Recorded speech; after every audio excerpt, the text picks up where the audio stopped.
On Saturday night, from Principality Stadium in Cardiff, Wales, Anthony Joshua defeated Joseph Parker by unanimous decision to win the WBO heavyweight title. In addition to retaining the IBF and WBA heavyweight championships. Here are 3 things we learned from the event. Maybe Joshua sensed a victory over Parker when he chose the Queen's song to begin his walkout to the ring.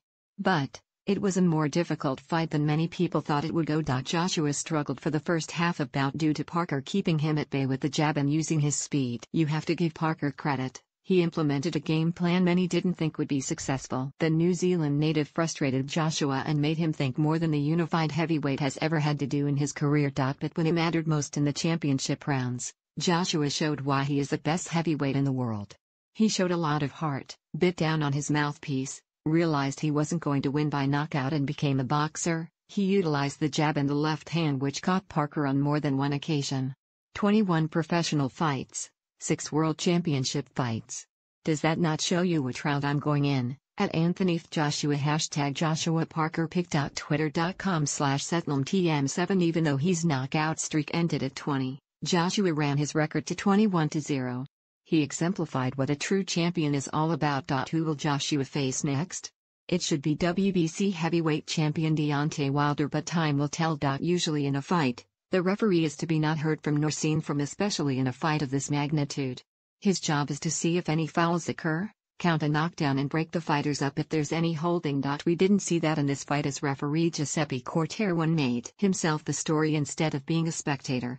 It started in the 5th round when Joshua and Parker were exchanging shots and Cortero, for some reason, decided to step in and break them up. You wanted to give him the benefit of the doubt, as maybe he got a little excited. We were incorrect. Cortero would step in anytime there was an exchange on the inside.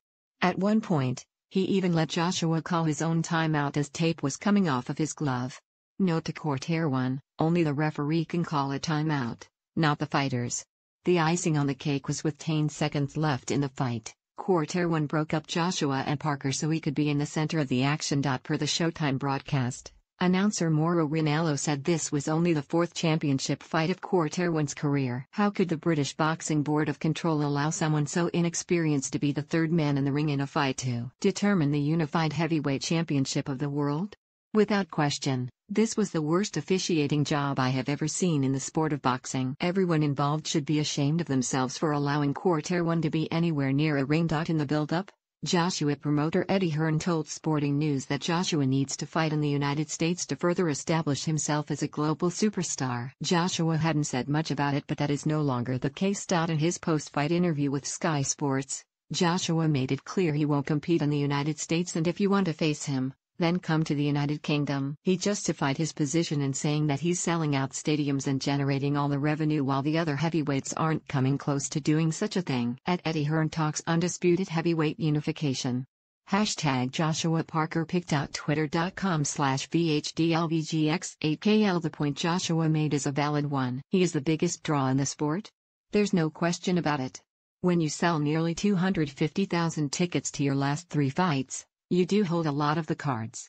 But Joshua needs the United States more than he realizes. He can make more money in one fight than he could overseas due to being on pay-per-view not only in the UK but in the United States, combined with a larger show guarantee. 2 pieces of pie are better than 1. As it always does in sports, whether we like or not, it always is about the money. Stephen Muehlhausen is an MMA and boxing writer and contributor for Sporting News. Subscribe to his YouTube channel here.